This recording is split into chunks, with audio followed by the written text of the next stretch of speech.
Hey, folks, did you know that this coming Tuesday, I will be the MC for a town hall in Philadelphia with President Trump? Really looking forward to that. Gonna be fun. Now, as you know, Pennsylvania is one of the key battleground states, and the winner of that one state may well determine the outcome of the entire election.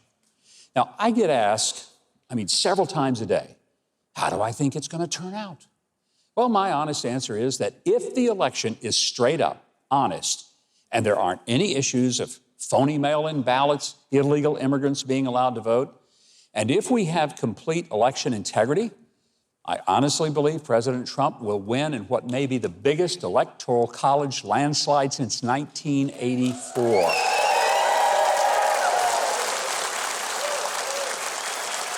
But that said, I'm nervous and cautious because the attempts to cheat are stunning, and the ongoing lies from the Harris-Walz campaign and lockstep collusion with the corrupt media make me realize that every vote will truly matter. Now, I don't care how long the lines are to vote. I would say to you, go vote. Frankly, I'd rather stand in line to vote than elect people whose policies will cause me to stand in line just to buy a loaf of bread someday. So stand in line and go vote. Don't mess this up. I can tell you from my political experience that last-minute, late-date lies are legendary in desperate campaigns, but it's always a telltale sign that a campaign sees that it's losing and resorts to last-ditch lies to try and sway gullible voters who might not even realize they're being played for chumps. If some so-called bombshell story breaks just before an election, I'd caution, be slow to give it any credibility, especially if the source is anonymous or clearly biased. Take, for example, the story this past week in The Atlantic by a Trump-hating writer who says that Trump liked Hitler. On its face, that's absurd, but if Trump really likes Hitler, or as some Democrats claim, he is Hitler, then here's a question. Why is it that a number of Democrats are clinging to their Senate or House seats by running ads tying themselves to Trump? Yeah, Democrats trying to pretend that, hey, I'll be supportive of some of Trump's policies. So does that mean they like Hitler too? Do these Democrats like Bob Casey from Pennsylvania or John Tester in Montana who see Trump winning in their states, do they really want to side with Hitler? That's election desperation at its worst for the Democrats to try and invoke words like fascist, dictator, or evil to Donald Trump. And the owner of The Atlantic is one of Kamala Harris's closest friends. And the supposed source of the story is a person that Trump famously fired and has remained bitter about it. Now, I say supposed source because most of the article is based on the ever-ready anonymous sources. Yet numerous people who are actually in the White House with Trump, including, by the way, my own daughter, dispute that he ever said disparaging words about the military, and in fact, he had nothing but the highest respect for them, not only in public, but private settings. Frankly, I believe my daughter far more than these cowardly critics who hide behind their anonymity to make ridiculous and refutable allegations at Donald Trump. If they really believe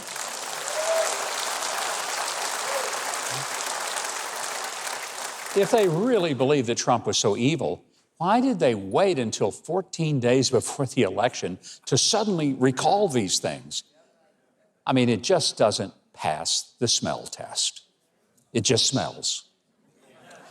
And remember that supposed joy that Kamala Harris spoke of and which was touted by the joyless ladies on The View or by Oprah?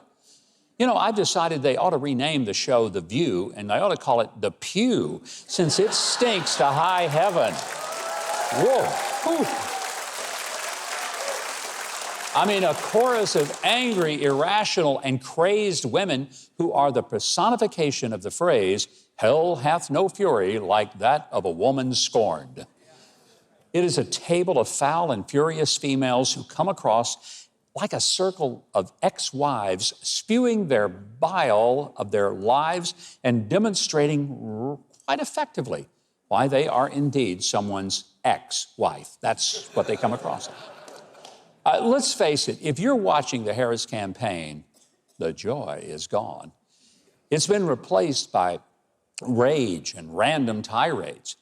While Donald Trump has fun taking a shift at McDonald's or hanging out at the Bronx barbershop, Kamala is telling a couple of young men who shout that Jesus is Lord that they're at the wrong rally. Indeed, they were. Hey, let's be real. Kamala claims she once worked at McDonald's. Fine. If so, that would be the only private sector job she ever had. Only one. And here's something I wonder. Why won't a reporter ask the simple question to prove whether she was at McDonald's? Madam Vice President, which McDonald's was it that you worked at? You know, if there is a campaign exhibiting real joy, quite frankly, it's the Trump-Vance team. They're unfazed by the cheap shots, both figurative and literal. And they're answering real questions with real solutions. And this is right here, the real reason you ought to feel good about voting for Trump. Because I have it on good authority that when he worked that shift at McDonald's, he did something that no one else has seemed to be ever able to do. He fixed the ice cream machine at McDonald's.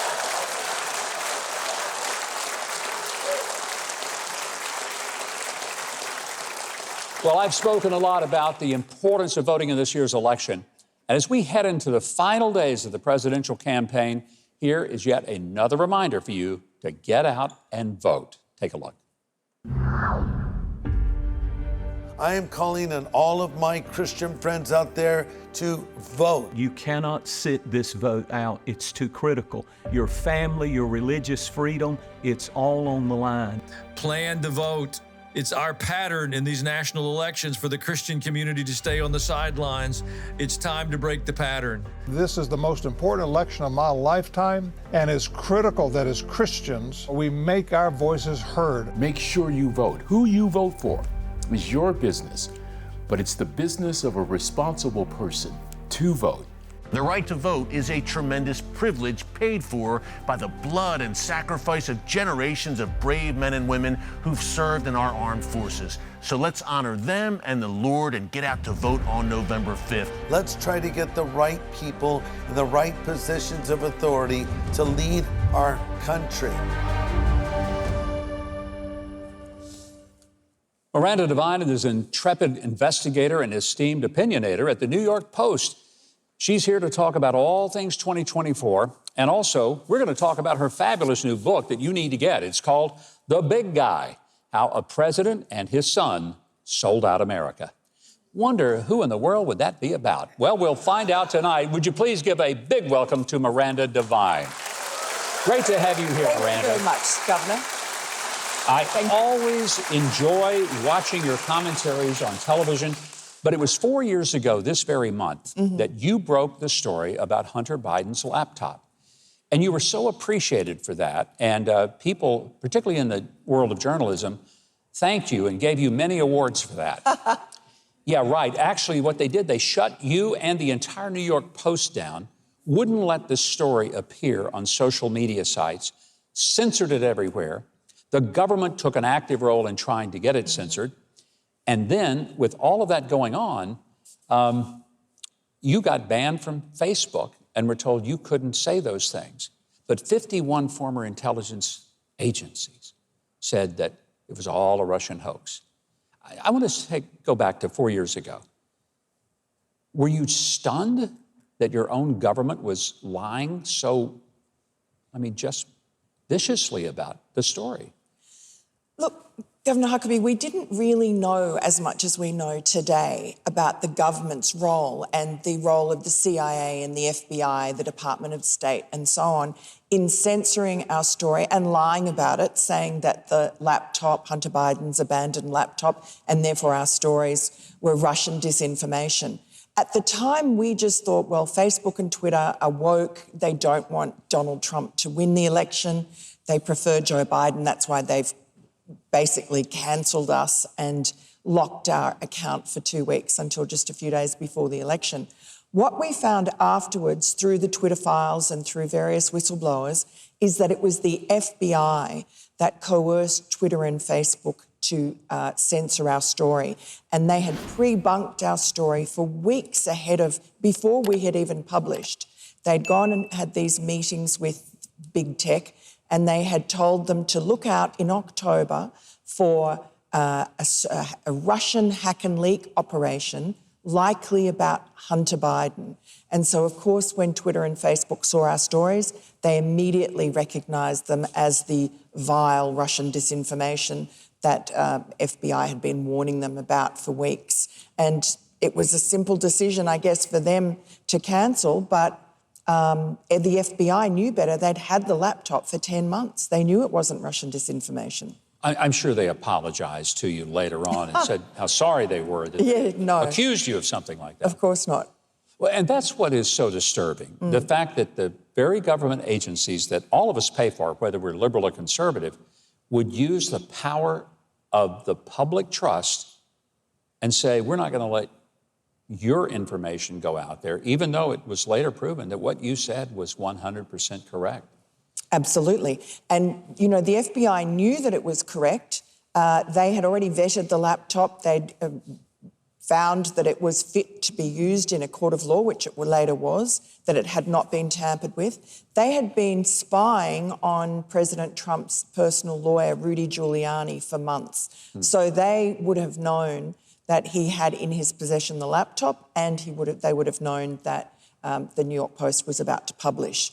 So that was an op to make sure that derogatory information about Joe Biden did not see the light of day. And then even worse than that, you mentioned the letter from the 51 former intelligence officials. Most of those were CIA. And in fact, that letter, falsely claiming that the laptop was Russian disinformation, was given the green light by the then CIA director, Gina Haspel, under Donald Trump. So again, another a domestic CIA operation for election interference to ensure that Donald Trump didn't win. You know, what's frightening is that there were people who supposedly were working for Donald Trump, and he had appointed them, put them in their places, and they were actively working to undermine him at every single turn. That is disturbing because we only have one president who is elected by the people. Those who are appointed or employed are supposed to serve at his pleasure. They're not supposed to basically conduct what amounts to a coup. Exactly. And, you know, Donald Trump talked about the deep state, but I don't even think until he took office, he realised the full extent of their power and unaccountability. They have an agenda that is at odds to what the American people want, particularly in foreign policy. You see how their agenda works by the disasters under Joe Biden and under Barack Obama, world on fire. Under Donald Trump, who just approached foreign policy like everything else, like a property developer from Queens, on first principles, using logic and common sense. Everything around the world sort of, Putin was in his box, Kim Jong-un from North Korea was in his box, Iran was on its knees, no one was attacking Israel, ISIS was vanquished. You know, Donald Trump achieved a lot just by not following the deep state's agenda. And that's what I think people love about him most. He is not somebody who goes and asks the people of D.C., what would you like me to do? He asked the people of America, what would you like for me to do? And people kind of like that. We've got a lot more to talk about with Miranda Devine, including getting into this book, The Big Guy. We're going to be talking about that in a moment. But right now, Keith Bilbrey is going to fill you in on who else is coming up in the show. So, Keith, take it away. Well, on the way, Stacey Lynn Harris dishes up a delicious venison chili recipe. And later, brand new music from the talented Danny Gokey. Keep it right here on Huckabee.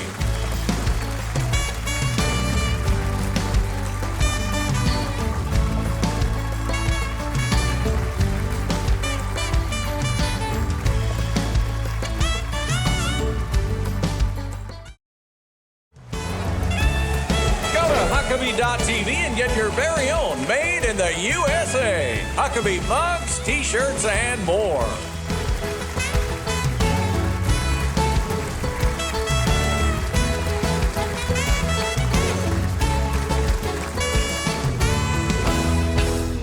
And we're back with New York Post columnist and best-selling author Miranda Devine, the author of this book, The Big Guy. Let's talk about this because just like you broke a huge story of the laptop 4 years ago, this book is a stunning expose of what people in the kind of inside Biden world call the big guy. Who is the big guy? The big guy is Joe Biden, our esteemed president, and that was the nickname that his son and his former business partners used to refer to him because the family was paranoid that anyone would find out the extent of Joe Biden's involvement in his son Hunter's overseas business dealings, which, if you remember, during the 2020 campaign was a refrain of Joe Biden's. He insisted that he knew nothing about Hunter's business deals. You don't believe that, do you? Well, I mean, it's impossible to believe it when you see the evidence, not just the evidence on the laptop, but there was evidence uncovered by the Republicans in Congress once they took power after the 2022 midterms and had subpoena power, and also from a lot of valiant whistleblowers. From the IRS, there were two really brave and incredibly effective whistleblowers who were the lead investigators in a Hunter Biden investigation in Delaware. And they could no longer live with their consciences about the obstruction from the Department of Justice and the prosecutors to let Hunter Biden and his father off the hook and to prevent any inquiry, them following the evidence trail wherever it led to Joe Biden. That was banned. And then there were other whistleblowers, including Hunter Biden's two former best friends and business partners. They were whistleblowers as well, and they testified. And they've all the whistleblowers involved, named and unnamed, have really done heroic service for the American people because it was important, even though the Bidens may not be brought to account in a legal sense, it was important that the influence peddling that they engaged in during Joe Biden's vice presidency, hauling in millions of dollars from China and Russia and Ukraine and so on, that be known. But also the role of the deep state, because these same people who covered up for Joe Biden are now propping up Kamala Harris. They are the puppeteers behind the scene, are the same people that ensured that Joe Biden did all the terrible things that made China stronger and America weaker, that led to the war in Ukraine. Those same people will be controlling Kamala Harris. You know, here's what I don't understand. You outline, and you don't just say, I've heard this is anonymous source. You go into great detail in the book, and you provide deep, well-documented facts. You just said something that disturbs me. You said, they probably will never be held accountable. And I want to know why not? Why won't they be held accountable? It's not like the evidence hasn't been presented. You've done it in this book. James Comer, his committee, he has done a lot of this kind of work. Why will nothing come to be from this? Partly because Joe Biden has pardon power, and even though he has said that he will not pardon his son Hunter, we know that he will. Hunter was only ever convicted both in Delaware on gun felony charges and in California he pleaded guilty on tax fraud charges, only because of those IRS whistleblowers I mentioned. Hunter was set to get this incredible plea deal. Instead, after the whistleblowers came forward, he ended up being charged and convicted. And so that should carry a pretty hefty jail term for both those cases, but his father will let him off, and the media will let Joe Biden off the hook too, because they'll say, look, he's a loving father and, you know, he's had so much tragedy in his life, how can you blame him? As for Joe Biden, we saw with the Robert Hur special counsel investigation into the mishandling alleged of classified material, that even though the special counsel found that Joe Biden had, a case to answer, that he decided not to charge him because he said that no jury would convict because Joe Biden at 81 with fading cognition was an elderly man with a fading memory, and they would feel sorry for him. Well, I feel sorry for the country right now because we've allowed this to keep going, and you wonder if you or I would be held accountable, why shouldn't anyone be held accountable? But it certainly doesn't look like it's going to happen. Miranda, I hope that the book, and it already will be, a huge bestseller. It's called The Big Guy. How a President and His Son Sold Out America. I hope you will get a copy and read it. If you say, oh, that's just a bunch of talk, read the book and then say that. I dare you, because she outlines it and documents it. It's not just allegations. If you want to follow Miranda on social media and to get your own copy of the great book, The Big Guy, if you go to her guest page that we will link you to at Huckabee.tv, we'll tell you exactly how to get the book. That's Huckabee.tv, and then go to her guest page. Our own big guy, Keith Bilbrey, is stepping in to tell us what's cooking. Keith, I know it's something. Oh, I can smell it already. Stacey Lynn Harris warms up your fall with a venison chili recipe that you'll want to try for yourself this weekend. That's next on Huckabee.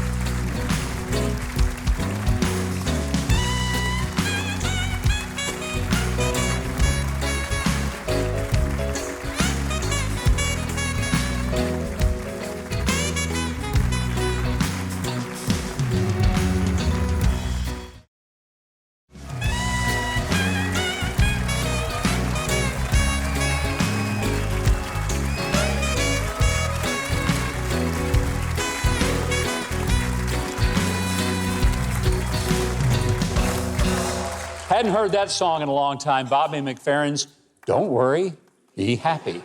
Well, speaking of happy, I want to say how happy I am to have the very best musical band in all of America. Headlining this show, Trey Corley and the Music City Connection. Let's give them a big old hand. And I'll tell you something else I'm happy about. I am happy to welcome Stacey Lynn Harris back to the show. She is a speaker, host of The Sporting Chef. She's a mother of 7 children, a fellow hunter, and the author of great cookbooks like her latest, which I think is terrific, called Love Language of the South. She's also an attorney. Add that to all the list. But today, to keep us warm in the winter, she's going to show us how she makes venison chili. Please give a big welcome to Stacey Lynn Harris. Welcome. Good to have you back. To be here. So excited. And I need to see what your secret is. I've already tasted yours. You haven't tasted mine. But yes, you had the recipe. Did you look it up when you were making your recipe? I did not. Oh. No, I did not cheat, because I've been making mine the same way for probably 25, 30, maybe 40 years at least. Okay. Did it work? Well, yeah, it's working. Okay. Okay. It had turned off. I was like, what's happening here? Okay, so first I start with bacon. Do you have bacon in yours? No, I've never put bacon in chili, but I guess it would be great because bacon makes everything better. Really, really, really good. Okay. Yeah, and then it helps the meat to brown. Okay. So I've got a little bit of meat to show you, and I like 2 sizes of meat in my chili. Okay. So I cut it about 1/2 inch big. Right. And then I just put it down in there, and I like to make sure that it's separated in here so that it will brown and not steam. And so I just put that right down in there and let it go. Okay, so I can't wait until you taste this chili and see what you think of the difference. I know I'll like it. There's no doubt about it. Well, venison is great. It was one of Roosevelt's favorite things, and he would not eat it without, and it's Teddy Roosevelt, he would not eat it without venison in it. He absolutely would not. Yeah. See, I love venison, and especially in chili because it's so lean, so healthy, totally organic. There's no fat in venison. So for those snobs who say, ew, I don't even eat venison. Oh, it is the best. If you haven't had it, you're really, really, really missing out. I agree. So, yes. Okay. So we did venison steaks last time. Did you ever go try that? You know, I have made venison steaks. I've tried a little bit of your recipe. I usually chicken fry the venison steaks that I make. Oh, yeah. So delicious. Go full Southern on that, you know. Yes. Yes, but you can change that into piccata. You can do all kinds of stuff. It's really good. So people who turn up their noses at venison. I tell people I hunt, but I don't hunt for the wall. I hunt for the freezer. Yeah. So what all are you putting in the bowl here? So this is onions and garlic and red peppers or jalapeno peppers. I've got red and green because, you know, Christmas is coming up. Sure. And, get a little color in there. them both. Yep. So I'm going to let that saute. While that is sauteing, I'm going to put a little bit more oil in it because my heat is kind of high here. I'm going to turn it down. I want to tell you one of the secrets to this recipe. So I am going to put tomatoes down in here. And so these are just cut tomatoes. Okay. with a little bit. Will you Fresh stir tomatoes that for or me? canned tomatoes? Fresh tomatoes are best, but you can use canned. They have some really good canned tomatoes. This is chipotle pepper. Now, Scott, my husband, smokes these jalapeno peppers, and when you smoke them, it changes them to chipotle. And I'm putting 3 big ones in here. Keith can't even pronounce chipotle. Yeah, and it's in adobo sauce. I'm putting 4 because we want it extra spicy. Okay, so, all right, here we go. Here we go. So I don't like big chunks of tomatoes in mine, do you? No, I like it more sauce. So, me too. So this is part of the sauce. And now, I'm gonna do that in a minute. Okay. So now I'm going to pour in the meat. So can you get that one and pour in? Yes, I can. And this one will pour in. And then I noticed that your chili did not have beans, did it? No self-respecting Arkansas boy would put no. beans in his chili. No. They are delicious. I think that they It's a separate really meal, make it- Stacey No, Lynn. well, no. You want beans, eat beans. You want chili, eat chili. That's the way this works. Hardcore bean eater. So yeah. You have to. You're going to see. You're going to see. I think I'm going to change your mind. I doubt it. Okay. All right. So then, I'm too old to be changing my mind now. I don't think so. Okay. I think we could change it. All right. So I do put a little brown sugar in mine. Do you have any in yours? Do not use sugar. Okay. So I've got cumin. And what was this? That's Cumin? cumin, and Okay. this is oregano, Okay. and it's dried. And then I had chili powder. So I'm just going to course. mix that in there really good. Yeah. Okay. And then I am going to pour in. Tomatoes. Yes, but it's not just tomatoes, because those, I'm serious, those adobe chilies really make a difference. And then to me, the different textures of the meat, they make a difference too. So Yeah, that's an interesting thing, the different texture of the meat. Yeah, and I think it really gives a whole, just that extra texture. It just really, really, to me, spices things up, makes it better. And then all of this gives it a depth of flavor. Now I'm going to put in the broth. And what kind of broth? And this is beef broth. Beef? It's beef broth. But you could make venison broth, but I've never really loved it. I don't, the bones, I don't really cook my venison with the bones in, do you? No, I do not. Now, the next interesting thing about this recipe, and I want you to try this, really I do. Oh, I'm going to. Sure. Okay, so I am going to ladle a little bit of this just the liquid, and you'd wait until it starts boiling, and it's not boiling, but I just, for the sake of time, I want to just show you. Okay. And I do this at the last minute, and before I serve it, but it's still Now, good. what is in the bowl? Okay, so this is cornmeal. So it's kind of like a prepared cornmeal already. Okay. And so I just stir that in. To thicken it up. To up. thicken it up. And then as it, continues to cook on low for like 4 hours, this would only be in there for about 30 minutes. It will, it'll thicken it up, and it'll give it a really good earthy taste. It's really, really, really delicious. Okay. So I want you to try this. Is this We've already made up, some that had been stewing, and I think it's all ready for you, and let me see what you think. It's very good. Well, I appreciate that. It's I very thought good. yours was very, very good. I actually thought it tasted to me a lot like mine, and so of course I loved it, and it was delicious. So yeah. Other than you buttering it up with the beans, that's the only thing I just don't get. No, beans are awesome, and I like to change up the beans too. I like the beans to be like the kidney beans and then the small navy beans. I like to really, just really mix it up. The texture's great when you mix it up like that. So I really it's like always it, and I interesting. tell you, I like the different kinds of meat. That's something I haven't done before. Yep. Hey, visit Huckabee.tv, as I have a mouthful of chili. You can get links to Stacey Lynn Harris's website and her great cookbook called Love Language of the South. You can also find her recipe for venison chili there as well. Up next, a surprise. A panel of VIP chili tasters will decide who makes the best bowl of venison chili. Stacey Lynn or me. And Keith, no chili for you until you tell our viewers what else is ahead. Well, that's right. And it is going down. See whose venison chili comes out as a champ in the very first Huckabee Chili Cook-Off. Plus another hilarious installment of Law or Naw is on the way next, right here on Huckabee.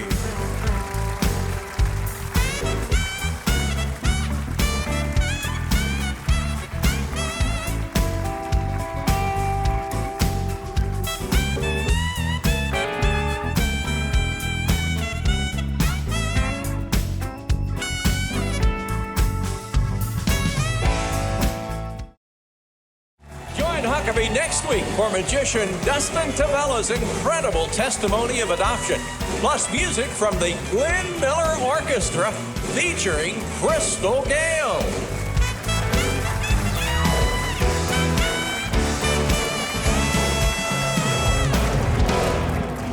Well, welcome back to the show. Now, I mentioned before the break that we were going to do a little friendly competition to see who has the best tasting venison chili. Well, wait a second here, It is time for us to Governor. put the Wait a skills to the second here. test. What's going on? Nip it in the bud, Governor. Uh-oh. Well. We're going to have a real competition and some judging. We're going to make sure we have somebody here that's a little bit impartial. Not the actual chef. Well, how's everybody doing? Good. Wonderful. Great. Hungry. Are you hungry? Well, you're going to enjoy this a lot. Now, listen, we've got a lot of great chili here. And before you guys came out, we had some people in the audience, select members, sample it and cast their vote. And Aunt Bee and Claire had a bite, too, and they cast their vote. And pretty sure Trey Corley snuck in a little bit back there as well. But these judges really here are going to be the tiebreakers, so this is a pretty big deal. Oh, okay. All right, before we start, do you have any final words? I'll pay you afterwards if you, but I don't know which one is mine. Hey, I've already been talking to you in the the makeup room. Yeah. No, I'm. Will you still air our segments if we pick the other chili?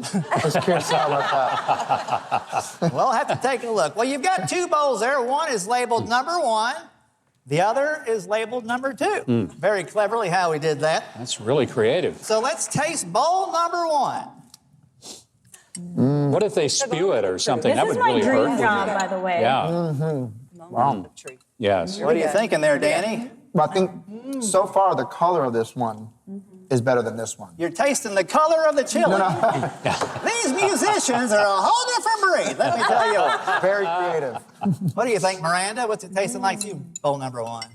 Absolutely delicious. All right. So, It's very, very rich and gamey. all right. So don't fill up on bowl number 1. I didn't have dinner though, so I'm kind of catching up. Slam down the second batch. Now we're going to move over to bowl number 2. Now, we don't have a fancy sorbet or a palate cleanser, so just go. There you go. You can see a little bit of water right Just there. go full Barney on them. That's right. All right, let's move on down to the oval bowl, bowl number 2. We'll see how this one tastes. It looks a little thicker to me. They were kind of digging in there to get to it. Okay.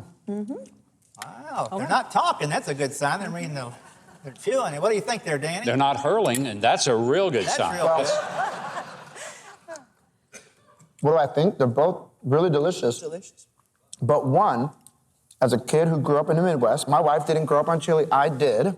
As a kid who grew up on chili, I have my favorite because one makes me reminisce about the chili I grew up on. All right, we're going square bowl number 1. All right, that's Danny's vote. Leah Set, do you agree with this fella? I really appreciate the uniqueness of the brown one, and it had different textures, which I love, but I have to go with number 1. Oh, wow. Well, It's really You good. never agree with me on anything. I was actually going to tell you that we are picking number 1. Right, well, I'm glad I got it right. You agree on a couple agreeing on dinner. That never happens. Never. Where do you want to go? I don't know. Where do you want to go? She always decides. I mean, did I say that out loud? Very good. Well, it looks like we got a leader there. Miranda, do you disagree or do you? I'm the tiebreaker. Look, I hate to be boring, but I agree that number 1, I think they're both delicious, but there's something about number 1 that's unique and rich. The sauce is rich, and I don't eat much venison, but it tastes different. It tastes like, I guess, how venison should taste, maybe. Oh, well. How it should. Well, it sounds like bowl number 1 is going to be our judges across the board sweep. We'll find out from our backstage judge. They've got the tabulations going on right now. They're going to bring me out the final envelope This is for real. with the actual winner's name. And we'll find out whose bowl was bowl number 1 and who gets the first annual Huckabee Chili Cook-Off trophy. Look at that. Trophy. That is Look at nice. that. I want that trophy now. I'm going to stick All it right, in. audience, how about a drum roll out there? Give me a little drum roll. The winner of the first annual Huckabee Chili Cook-Off is Governor Mike Huckabee. Wow.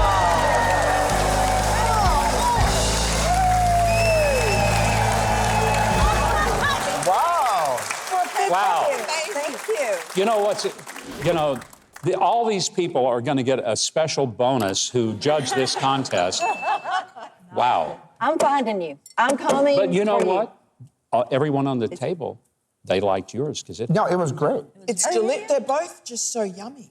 Well, I think it's the color. Do you ever want to be invited back? Okay, that's the question. That's right. That's right. That's right. Well, it did go down to the wire, and I guess we'll have to have a rematch sometime. We will. Let's have a rematch. I think so. Rematch. Let's do it. I'm for it. Rematch. Yeah. Okay. Let's have a Okay. deep fried turkey Okay. rematch around Thanksgiving. Okay. I'm on. Yeah. I'll come back and judge that.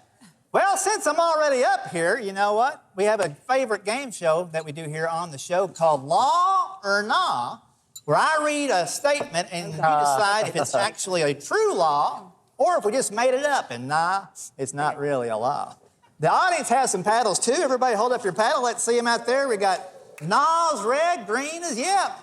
Let's see if we can kind of get on the same page here. All right. Let's see. Number one. In Vermont, is it illegal for women to wear fake teeth without their husband's approval? Law or naw? Oh, I see a lot of naws. I see a naw across the board. It's a law. Whoa. It really is. Amen. This is a law. Wow, praise the Lord. In Vermont, it is mandatory for women to obtain written permission from their husbands if they wish to get false teeth. And as a side note, if you're a husband and you think you can tell your wife to do anything, you're going to get your teeth knocked out. Facts. That is full facts. Next up, Governor, you want to lean in on this one? I don't know. In Arkansas, is it illegal to mispronounce the name of the state? Is this a law or no? It should be a law.